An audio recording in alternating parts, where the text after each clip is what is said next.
Barista! Hi at kaway-kaway sa iyo. Yes, Brenna, sa mga oras po na ito ay nasa biyahe pa uwi na. Nag-e-enjoy na naman siya kasi sinasabing, "Hi, bukas weekend na!"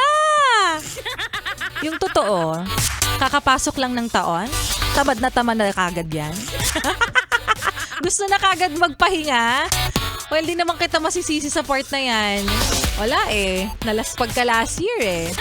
I mean, yung sahod mo, yung mga kinita mo, yung mga niracket mo, na ipamigay mo na, ganun talaga ang realizations talaga natin pagdating ng New Year na.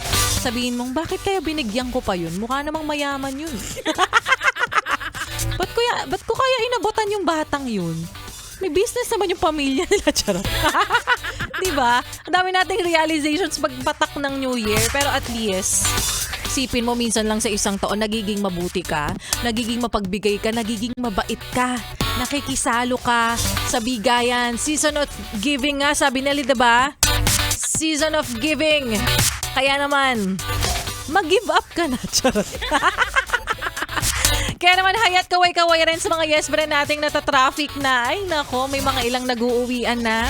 At sa mga ilang yes friend natin na nandyan pa sa probinsya at naririnig ako sa mga oras na ito, ako po ay nakikiusap sa inyo. Nagmamakaawa sa inyo. Naninikluhod sa inyo na kung kaya namang wag na kayong lumuwas, wag na po. Baka naman.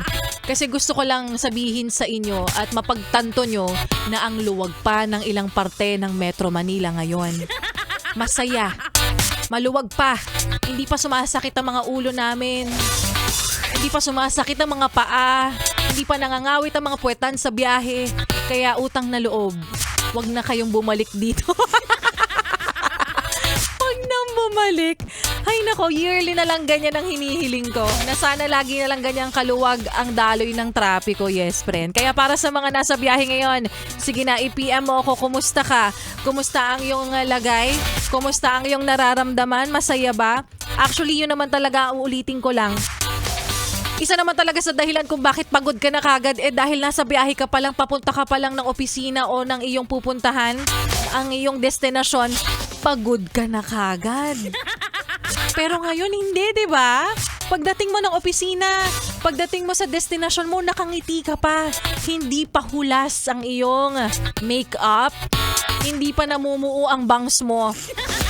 Kasi nga hindi ka napagpawisan. Kakaloka. Ayan, i-PM niyo po ako sa aking Facebook fanpage na Laika Barista kung ano man ang iyong nararamdaman sa mga oras na ito, tulad na lang ni Api Anadon. Pa-shoutout naman kasama kong taxi driver si Kuya Eduardo Bautista. Happy listening po! And sa ilang yes friend natin na nasa kani-kanilang mga destinasyon din ngayon, ingat and congratulations kasi bukas day off mo na naman. Ganon talaga kapag nasa alanganing araw po ang January 1, January 2. Tapos ilang araw lang, oh, 'di ba? Rest day na naman. O siya. Nakasama niyo pong muli si Laika Barista at sa Sunday ulit. O, 'di ba? Day off muna tayo bukas. Pahinga rin naman ako, hoy. Sa Sunday ulit magsama-sama po tayo, same time, charot. Alas 10 po hanggang alas 2 ng hapon yan. At sa Monday, same time, same frequency, and same station. Pero, ituloy pa natin yung mga kantahan natin kasama rin ang susunod na programa, si Ganda Wanda. Dito pa rin syempre, sa iyong paboritong istasyon na kabanding ang 101.1, Yes FM.